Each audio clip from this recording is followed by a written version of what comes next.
Hey everyone, welcome back to West Coast Mopars. Today I've got this 66 Plymouth Belvedere II. This car belongs to a guy in our car club. He's an older guy. I think he's a pastor of a church or something like that. He's a really nice old guy. He also restores old antique radios, like old tube radios and stuff. So he's been a great source for rebuilding old car radios too. So anyways, this is his 66 Belvedere. It's, I believe it's a pretty low mileage car. I think he got it for free from one of his friends or maybe one of the guys at his church, I'm not sure. But it's a really clean, running, driving four-door Belvedere.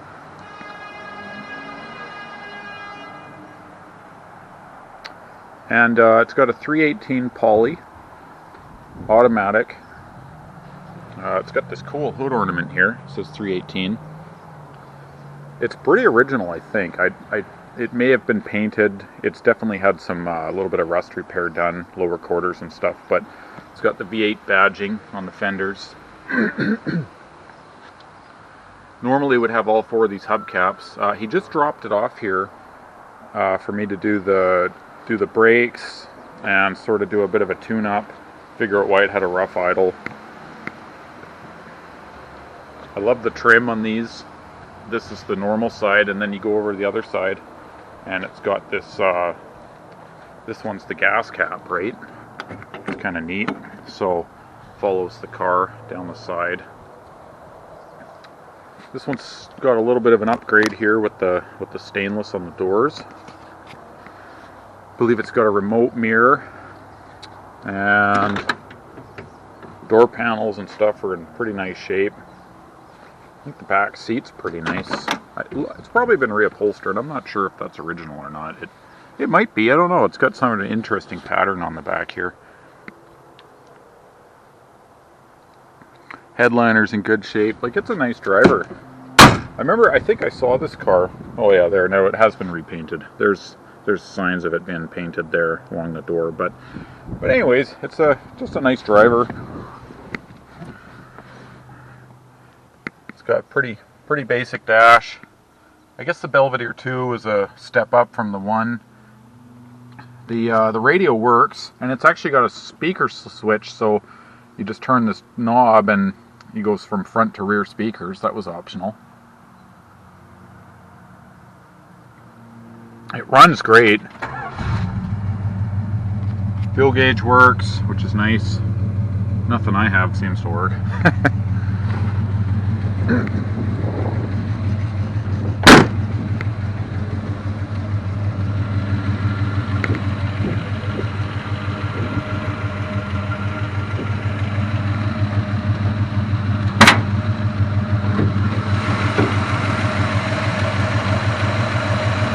It's still running a little rough.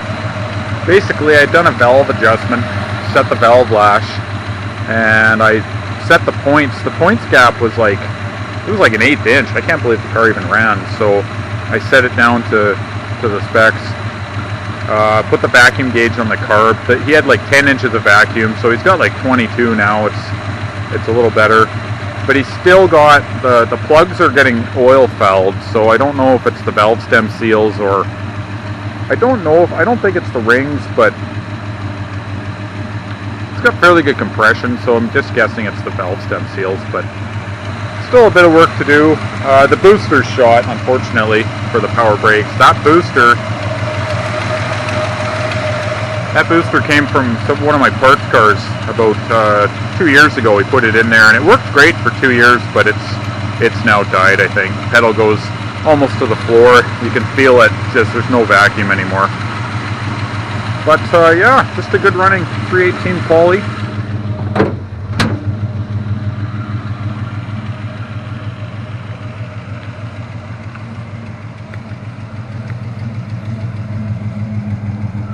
It's got some bubbling happening in the quarters and stuff, but whatever. It's good to get this stuff. Good to use this stuff. Right? You know, I remember seeing this car. I think a while ago. It was I don't know if it was up for sale or what happened, but I remember seeing it driving around before Rick had it, and a couple guys I know were like, oh, that'd make a great parts car. And it'd be kind of a shame, you know, it's a running, driving, insurable car, and I'm glad Rick ended up with it because he loves it. You see him driving it all the time. So, whoop, a little bit of a stumble there. Yeah, it's still got a stumble. Can't. But anyways, thanks for watching, guys. Quick little video this time on this 66 Belvedere II, but thought I'd share it while it's here.